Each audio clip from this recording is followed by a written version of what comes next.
Welcome to the Biota podcast. I'm Tom Barbalet, and today I have the pleasure of talking with Dave Kerr. Hello, Dave. Hi, Tom. How are you? Pretty good. So it's been, I guess probably about 4 years since you were last on a Biota podcast. The last one you appeared on was Can Artificial Life Explain the Cambrian Explosion? And you were also on the first Biota podcast way back on, I think, May 16th, 2006. So what have you been doing in the past 4 years? Well, I've been kind of abandoning artificial life, at least in the programming sense. Not in my heart, but in time-wise. I've had 2 kids, got married, got a house. So to support all that, I have a job doing PHP. I don't really have time to work on A-Life full-time like I used to. So it's kind of been diverted out of even the hobby area for me, and now I've started working on a book where the protagonist is an artificial life developer. So that's very interesting. We've had a running theme through the Biota podcast, certainly in the past couple of years, which has been reincarnated in the Biota transcripts associated with self-publishing. And certainly what we've talked about through the Biota podcasts has been associated with academic self-publishing. But I'm very interested in your work with regards to science fiction and artificial life. So without further ado, the book that I'm holding in my hand is The Creation Myth, which I understand is the first in a series. For folks listening in, what is The Creation Myth about? Well, it's about a protagonist named Michael Twan. He is a genius with computers. He works on artificial life. And he's kind of in a little bit different world from ours. It is the same world in a way, but it's also different in many other ways. He's kind of thrust into a whole bunch of wars and circumstances that his artificial life will help him through or help him save the world. This isn't quite apparent in the first book. It's planned to be a trilogy. The first book is focused on Daisy, his artificial life creation, but it's a subplot. The second book is going to focus quite heavily on artificial life as well. So in terms of your experience as an artificial life developer, what elements in your experience did you want to embody in the Michael character? That's a good question. I think the primary experience I wanted to show was the kind of satisfaction, the fulfillment of accomplishing something with artificial life, and the kind of magic you get from seeing something that you've created come to life. And the book is set in 2025. In terms of actually creating the future, what elements from the present did you want to kind of carry on, and what elements are new in your vision of 2025? Yeah, well, in 2025 in the book, it's more or less the same as where we are now, but we have more powerful computers, we have flying cars, but all that's kind of trivial. It's more of a minor thing. It's supposed to just kind of fuel your imagination, like, oh, here we are, a little bit in the future. Not too much has changed, but it's also an alternate past. So the past, that the history in this world is again different from our world. So there's been kind of a suppression of technologies in certain areas. So we're less advanced in some ways than we are now in this fictional world. So there's an interesting metaphor associated with artificial life as a kind of political movement.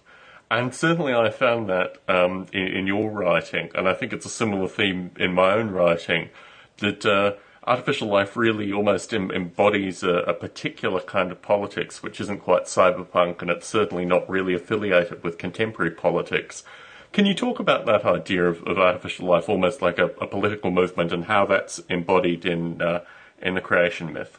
Well, yeah, it is an interesting angle on that. I hadn't thought of it specifically as a political thing, but I find that artificial life when you're trying to write about it and see where it's going to go, kind of becomes artificial intelligence. It just seems like that's what it's going to become. And so politically, it's like it is alive, and maybe it does have rights. Like maybe it should have rights, like a human being. And one of the themes in the book is how that artificial life handles being turned on and off. And when it's turned off, it's not running. When it's turned on, it's all of a sudden it's alive again. And it doesn't really have any awareness of that time in between. So it has to kind of look at its timestamps, and the protagonist is trying to teach it that there's an outside world. So one of the ways he tries to teach it that is by showing it that the timestamps have changed since the computer's been turned on and off. So I guess politically, it's kind of the same way. Like, can you just kill a person arbitrarily and just turn them off? I don't know. It's a moral question too. Yes, it is. It is interesting. About probably 4 years ago, I started approaching science fiction authors because I thought the quality of writing associated with artificial life wasn't particularly good, and also the kind of problems that they were framing were very different than the kind of problems that an artificial life developer would create. And I think that was something that I found very strongly in the creation myth, was that your own connection with artificial life as a developer created this very positive and almost uplifting aspect to the use of artificial life in the novel. Do you think, I mean, you've described a bit that was somewhat subconscious associated with your own artificial life experiences, but did you have the view that, this novel could encourage others in terms of exploring artificial life, or, making artificial life into a positive protagonist would kind of instigate a positive sense associated with the field? Oh, definitely, Tom. I'm actually really glad you noticed that, because most books or most stories, you'll see that the artificial intelligence is basically always the bad guy. Very rarely it's the good guy, and even if it is the good guy, it usually becomes corrupted, or there's a virus or something that turns it against the human race or whatnot. I wanted to show like a positive vision of the future, and kind of like how it could be a good thing. So I hope it does inspire people to experiment and develop. There's lots of people working on artificial life. Yeah, I'm hoping that they'll purchase the book and not trying to make $1 million off them. There's probably only 100 of them, or but I would hope that they would find inspiration from the story. Yeah, certainly my own approaches to science fiction authors related to people who had never even considered artificial life previously. I think we have a relatively good communicative and somewhat lazing community in terms of the internal dialogue. But the thing that always struck me is that if a science fiction author writes as you say, a kind of dark artificial life, killing all the humans novel, then it really does turn people off the possibilities. I mean, certainly a similar theme in your writing and my writing is this notion that the artificial life starts out almost like a newborn in terms of being uncorruptible. And I think that's a very strong image that a lot of artificial life developers create as they're coding away and what have you, that it is almost a kind of pure form of experimentation. And that certainly struck me very strongly in your writing. In terms of this broader discussion of self-publishing, how did you originally start by, writing a novel and approaching agents or things like that? Or did you always have the vision that it would be self-published? Well, I started writing it after I had a child, and I just kind of thought, this is something a bit easier to work on. A book would be easier than actually making artificial life and dealing with all that entails. But as far as publishing goes, I never really thought about it until I was kind of near the end of the first draft. And then I worked on a couple more drafts, and then I kind of realized that I think my book is maybe too controversial or too far out there or whatnot, and that even if I was to submit it to agents and publishers, it might just end up being a waste of my time, because I'm not saying the writing quality is bad. Maybe it is. That's not for me to judge. I think it's good. But I just think the topic matter of the book would not be something that you would go to Chapters or Barnes and Noble or whatnot. I don't see my book being sold there, at least not in the foreseeable future. So I started researching all the different self-publishing options. I went to Lulu and started playing around, and really I just I uploaded my book as a PDF, and then I ordered myself a copy. And I was just blown away. I was just kind of astounded by the efficiency. Like, you could buy one copy of your book. You didn't have to order 100. You didn't have to get permission from some publisher or anybody else. So I found it kind of, liberating. And this is my first book, so I don't have any experience with the traditional side of publishing. But after I ordered that first copy, I noticed a whole bunch of things, like the font looked horrible and the margins were off, so I tweaked that, ordered another copy, and then I realized, well, hey, anybody can buy their own copy of my book as well, so I did a little trial run with my friends and sent you a copy. It is an interesting process. I mean, some background, because I have had experiences with academic publishing. I wrote a chapter that was published in a book called Nature-Inspired Informatics maybe 2 years ago. And when I wrote that chapter, I didn't have a sense of how much it was going to be. My hope was it was going to be like a standard textbook for about $50.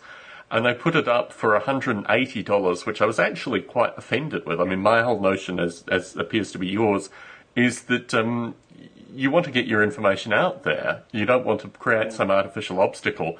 And recently, a couple of weeks ago, I noted that the book had been torrented heavily and was available online for nothing. And I think my own experiences in this field have shown that this self-publishing method eliminates a lot of the problems associated with publishers and agents and all this kind of nonsense. With my own writing, a book called Field of Chaos, I originally approached agents with the view that, firstly, I had a body of work already academically and I would have something to offer to agents, and they wouldn't even consider, I'd send them just an introductory letter, I didn't send them a book, and they wouldn't even properly correspond with me. I think this whole notion of agency on one hand and also publishing is really in a process of kind of decay and collapse, and I think the future is things like Lulu in terms of the ability, firstly, to get information out there quickly at a reasonable price, but also to completely circumvent this very old industry that is in fact failing quite dismally. It's interesting you describe the process associated with ordering the first copy and doing various tweaks and ordering another one and doing various tweaks, and this is really the process associated with self-publishing. Is that and then you send it out to a few readers, and this whole thing, I think, captures what increasingly a number of us are doing in order to circumvent. And you describe the circumstances with, commercial bookstores and what have you. Well, Lulu gives you that ability as well. You can, I think, you pay $25 or $50, and then you can have the book available in those stores if people want to order it through those stores. So really, increasingly, particularly with ebooks and these kind of things, this is just an interface to get information out very quickly. And certainly I commend your work here, because it's certainly something that I'm following currently, and also I think a number of folk in the community have seriously considered. In fact, when we did the initial discussion of this, we had Liz Swan on, and at the time she wasn't necessarily negative, but she wasn't particularly positive, and now I believe both her and her husband is a psychologist, I think. But anyway, they are now both self-publishing very heavily, primarily for the reasons that I've described, that current academic publishing is just kind of spiraling down into its own abyss. So in terms of the self-publishing method, you've done a considerable amount of work in the field of artificial life, and I have in the past encouraged you quite heavily to consider academic publication, particularly associated with AI Planet. I think AI Planet, and it's been noted by a number of other people in the community, is just an outstanding project, and particularly your ability to get together a wide variety of external contributors to offer creatures and these kind of things for the AI Planet environment. Would you consider writing a book on AI Planet and self-publishing that? Well, I suppose I would consider it, but I probably wouldn't do it unless it was a short book. I don't know if I could fill over 50 or 100 pages. Well, I was thinking you could even, I mean, certainly the discussions that I've had with people like Jeffrey Ventrella associated with the work always relates to this kind of length of book. And I think even the benefit of having, 30 to 40 odd pages associated with the various, well, just the chronological history, but also some of the learning experiences, I think would be really beneficial associated with AI Planet. Yeah, I would consider it. I mean, there's also a lot of online documents that could be kind of cut and pasted and certainly, and other things like that. But in addition to the self-publishing technology, I've also used quite a lot of open source stuff to build this novel. First of all, I've written it on Linux, and in particular the Ubuntu distribution. I started with AbiWord, which is an open source Microsoft Word alternative. And then when I started using Lulu, I had to convert it to OpenOffice. Yeah. And I used GIMP to do the image of the cover. And then I also wrote a little program called Kabikaboo, which helped me plan the novel, just to take notes and put the outline into digital form. And that's freely available, open source, on Launchpad. Anybody who's working on a novel might find that interesting, especially if they use Linux. So in terms of the trilogy, are you working on the second one currently? Yes, I am. I haven't started formally writing it yet. I have a big plot outline on my hobby table here. It's a whole bunch of color-coded cardboard squares with little plot points on it, and it's laid out in a linear fashion. So I'm kind of making sure I have all the plot nailed down before I start writing it, because I don't want to go back and change everything. Very good, very good. So the Creation Myth as a book, is that currently available for purchase, or are you still in the final phases of the launch? Well, the edition that you own is the fourth draft, or the first hardcover edition. I recently just finished the fifth draft, which is, I just cut some chapters and tightened things up. So it's basically the exact same book, but smaller. And that is available as of today. So it's currently for $30. It's harder to cover, so it costs a little over $25 to make, so I make about $5 per sale. But yeah, I'm also going to be making a paperback version for this summer, and I've been in talks with an artist to do the cover for that, and hopefully that'll be $10 to $15 and more affordable for everybody. Very nice, very nice. So, just prior to the call, you were asking about Eric Burton's work with Critter Drug. Yeah. In terms of the artificial life projects that you're following currently, are you following Eric's work, or are you following other folks as well? Well, most recently, I've been following Steve Grand because of his phenomenal success with Kickstarter, which I think is great. And yeah, I'm actually quite excited about that. I like to see what he does with that. Well, I am a little concerned because he insists on working alone, which I find to be a dangerous notion because, well, Steve Grand, he's really good with the artificial intelligence portion and the brain and the neural networks and whatnot.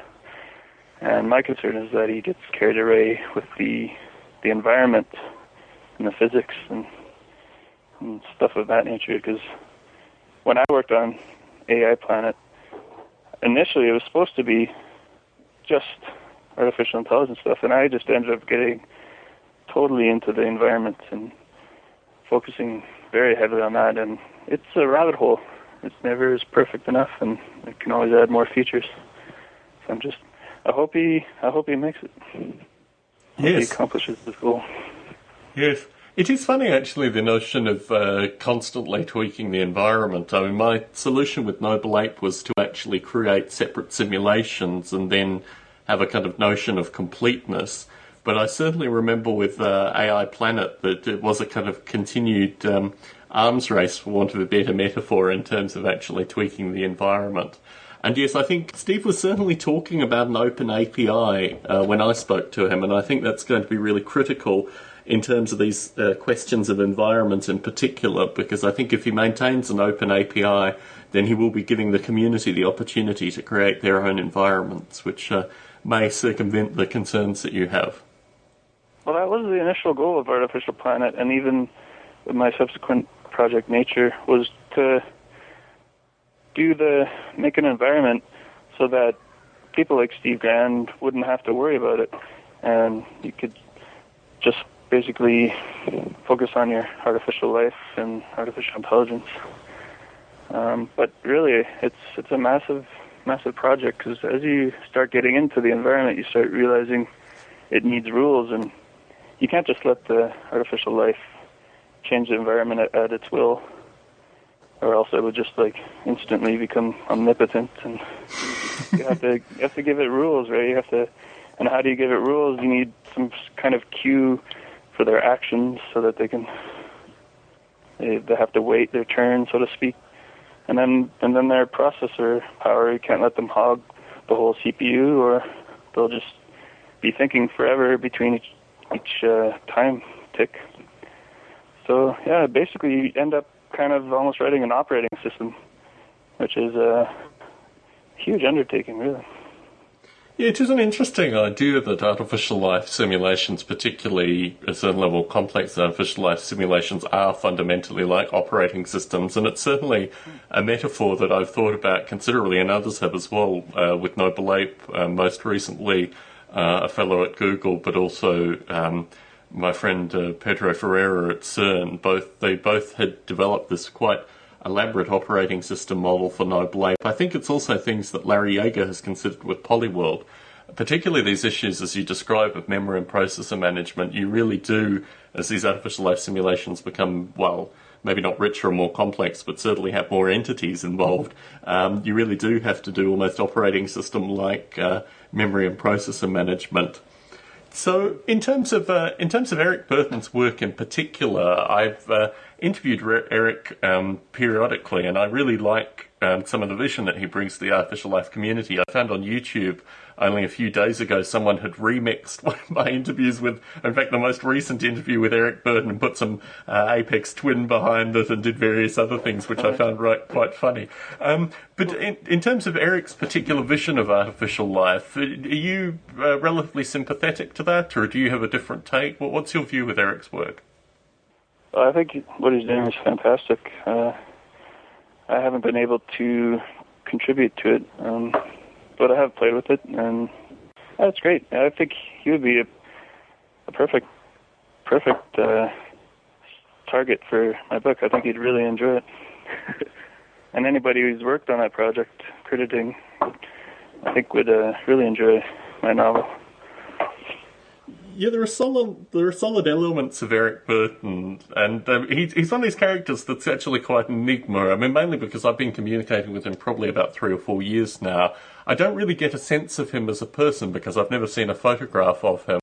But in terms of my general interaction with him, and he does ping me occasionally on Skype, I do get the sense that he is, he's really the avant-garde artificial life developer, is I guess, somewhat framed by not just Michael, but a number of characters in your book.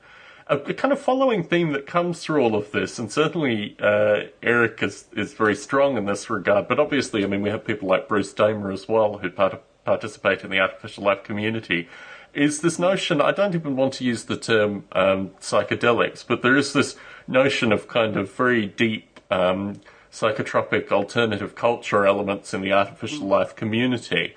What's your own feeling associated with that? I find it very, very interesting that there's a link. My own work was kind of spurred by the kind of discovery of psilocybin mushrooms and things of that nature. They kind of kicked me in the butt creatively and made me want to create things. As far as what it has to do with actual artificial life versus just general creativity, I'm not certain why that link seems to be there. But I think, my own personal theory of human evolution is that we evolved our intelligence by using these substances. Possibly while we were all apes or monkeys or whatever, and they discovered them on the forest floor or whatnot, and it kind of gave them a little spark to think more abstractly or something of that nature. So I think that will kind of carry over in a sense to artificial life. Like the environments that they live in might contain certain foods that plug directly into the artificial life's brain that will make them form new connections or new thoughts or new worldviews. And then maybe those worldviews will be totally wrong, or maybe they'll be right. But I don't know. I think there is something there that relates to human intelligence. I think these substances are more tools for the mind, even though they can be abused and used in various ways. It's interesting because Eric Burden is trying to simulate exactly what you're saying, and his experimentations in this level of simulation seem to indicate that you could actually get, and here I don't even want to use the terms in quotes, but you could actually get some interesting scientific results from these kind of experimentations. I think the ability, as this returns to the idea of the politics of artificial life, is really very curious because obviously with these kind of contributors, they have almost a hyper-political component. I remember including Terence McKenna in one of the Biota podcasts recently, I think one associated with Bruce Damer's discussion of machine language with Terence McKenna. And what you've described in terms of the apes coming down, feeding off mushrooms and changing is fundamentally Terence McKenna's, one of his worldviews, let's say. Oh, definitely. He was probably the first one to kind of write that down and popularize it. But I think his view was that it changed the genetic code or DNA of the creatures that ate it. But I kind of think it's more of a natural selection, whereas the DNA of certain monkeys would be, there would be two different DNA strands, say, for example, in two different monkeys, and the one who ate the mushrooms would have an advantage and just pass that DNA on. You know what I mean? Kind of like a tool. The tool doesn't change the DNA, just gives an advantage to the DNA carrier. Yeah, certainly a lot of McKenna's stuff deals more heavily with epigenetics than genetics, and I think his views are probably sympathetic to what you've said, because what he is talking about in terms of the changing DNA is over many life cycles, rather than perhaps immediate genetic change. And certainly his discussion of epigenetics associated with language and these kind of things seems to relate, as you're describing, to subtle advantages kind of being moved for generations. There is a very strong, certainly when I started putting Eric Burden, for example, in the Biota podcast, it got a very strong reaction from some folks in the community. And what I find particularly curious is that when I approach Eric, I interview him in very serious terms. I'm relatively sympathetic to people with a wide variety of worldviews coming into the podcast. And I think even if I could find creationist artificial life developers or neo-Nazis or a wide variety of other groups that I may not be necessarily sympathetic to personally, I think their particular perspective and use of artificial life would merit some degree of broadcast in this podcast. And I think the thing that struck me with the folks that were detractors of Eric was the sense that we as a community should exist very much in terms of straight-laced science. And my perspective has always been that straight-laced science has never adequately adopted all parts of artificial life. Otherwise, it would be a very different enterprise by now. And I do use the term enterprise in the full sense of the word. What's your perspective in terms of artificial life as a product of change in the academic community? And do you think we need to be more radical in order to instigate change in the sciences? I think we're pretty radical enough. I think the radicalness is, just a byproduct of where we're at culturally. A lot of things like psychedelics are kind of shunned in the mainstream. That doesn't mean they're bad, but like alcohol, you can get drunk and blow up a car or something crazy like that. But we don't get mad at someone who has a glass of wine with dinner. But we also don't seem to venerate people who drink wine and code. So it is a strange kind of culture that we have. But I kind of think of these things more as like coffee. Like, people drink coffee and they write code quite frequently. I think that's probably a very common thing. They drink Jolt Cola or something very high in caffeine. And caffeine is something your mind uses to kind of help itself go about its day. So I think, like other substances could lend themselves to that type of usage as well. It's just that our media culture kind of only shows the extreme of these crazy people overdosing and doing crazy things, but really there's more rational kind of productive uses for these things. It's an interesting idea, and certainly this is following the theme of artificial life as a kind of political movement. That certainly I'm probably almost a borderline wowser in terms of my lack of substance consumption. I don't drink alcohol. I don't even really drink caffeinated products anymore. But a large part of that is because I actually enjoy aspects of the quality of my mind which are completely independent. And what I find most striking is actually the environment I live in terms of, my workaday life. Also, a wide variety of other things affect my mind in ways that I can see are appreciable as well. And I think what's interesting through your writing and also your general philosophy is, and this came through in AI Planet, the notion that artificial life ultimately can change both your external environment but also aspects of your kind of internal self as well. I mean, certainly AI Planet was heavily utilised by folks that just wanted to use it almost as a tool for relaxation. And I think that is something that comes through a lot of artificial life developers' work. As folks are listening in who maybe started an artificial life project or are interested in getting into artificial life, what kind of projects would you like to see coming out of the community in the future? Well, I'd really like to see something that's similar to Spore, but more of a evolution tack to it, where things just kind of evolve of their own accord and of the environmental factors that are pressuring it versus the user controlling it. I kind of envision that you'd have a 3D world or worlds, each with their own life. It'd all be possibly networked on multiple machines. And you would basically control an avatar and walk your way through and interact with these things versus kind of, just telling everything what to do. I think that's kind of defeats the purpose. But, I think, as you were mentioning, that these things are useful for kind of relaxation. I think there's almost a spiritual side to it too, as in you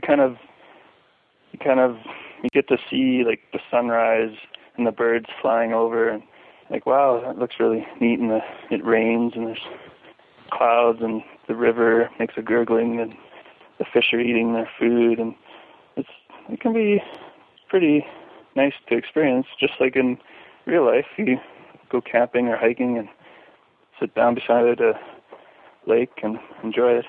So I think there's definitely kind of a urge for humans to be connected to that side. But it's really difficult in an urban area to go do that without driving for a couple hours and getting out all your equipment. Why not just have it right in on your computer screen at your whim? Will your children be playing AI Planet? I doubt it, because it's based on quite, well, I wouldn't say antiquated, but the technology that it is based on is rapidly becoming antiquated, and I'm actually hoping that there will just be something that either replaces it or an entirely new version. The program itself is kind of becoming more of like a thing you might run on an emulator, like you have your 8-bit Nintendo games, you kind of play them for fun, but I don't see the engine is too out of date and whatnot to carry on. So if there was a seed idea in AI Planet that an existing or a prospective artificial life developer would pick up and run with, well, what are the core components in AI Planet that you would like to see carried on into another project? I think the fundamentals would be just that you kind of have a managed object system with each life form having its own object, and just kind of the engine, the way it works, not necessarily the actual components that I've built, because I'm sure there's better ones, superior ones now, but just kind of a core philosophy of having all these objects, each getting their own slice of the CPU, and just kind of letting them run freely. The environment, I think, is really important, that you have an interesting environment that can simulate not only our own environment, but just kind of imaginary environment. Yeah. Very good, Toad. Very good. So, do you have any final words or any final thoughts for the artificial life community? Definitely. Let me see. I wrote a little bit down here. Yeah. I wanted to convey not only the fulfillment of creating artificial life, but the struggle as well, because it's not necessarily easy to do this stuff. Maybe for super geniuses it's easy, but the average mortal, it's probably pretty difficult. So I wanted to put that down in words and kind of show that even with all the odds against you, you can still accomplish something. Very good, very good. So for folks interested in picking up a copy, they should go to lulu.com, and I guess, should they search for David Glenn Kerr? Is that the way to go, or how should they get a copy? The best way is to go to www.creationmyth.net, all one word, Creation Myth, and on there I'll have a link to Lulu, a direct link. Right now it's not searchable, because I haven't decided to go totally public with it yet. That will happen, but yeah, if the version changes or whatnot, I like to kind of control what version people get, so they get the latest one. They're not searching for maybe like one with a typo or something. So yeah, just go to creationmyth.net, and there's a link right on the front page to purchase. Very good, very good. You'll need to get me a postal address, Dave, so I can get you a copy of Field of Chaos as well, because I certainly owe you a copy of my writing. And it's a very different perspective, actually, because it's framed in 1993. I've had the stunning luxury of having what appears to be a couple of fans already write an extensive Wikipedia entry for the book, which is now available. So that'll give an indication of the artificial life components of my book, Field of Chaos, as well. And the plan is, as I've described, to actually produce Biota transcripts. My hope is that we will get your contribution from Can Artificial Life Explain the Cambrian Explosion in one of the later ones of the Biota transcripts, because I think from my own personal perspective, Roy Plotnick's contributions in that podcast dramatically changed my own views, particularly with regards to the emergence of intelligence. And I think that is just an outstanding podcast that I'm pleased to say you were a participant on. Yeah, I really enjoyed that one. I think about it every now and then, more often now since we're doing this. Very good. Well, I'm interested in having the notion of having children and contributing to artificial life developers, both with you and also John Klein. So we'll need to get you back on at a future podcast to start exploring the creation of children, I guess, in the artificial life developer's perspective, because that's certainly a topic that other folk have asked about. Well, I think it lends something to the raising, being able to think in that way. I think it helps you raise the children, see things more from their point of view. But Tom, I think you are due for an interview. You should be interviewed not only about your book, but about Biota and this successful community has kept going for so long. I don't know whether I'm worthy of an interview. I think I probably put some of my own ideas occasionally into these podcasts.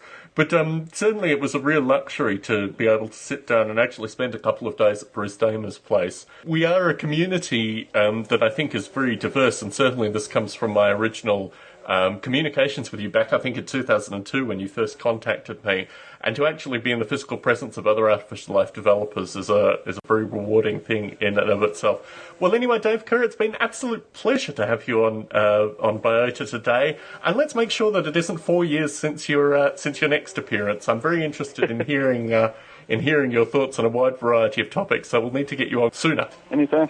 Thanks a lot, Tom. That was great.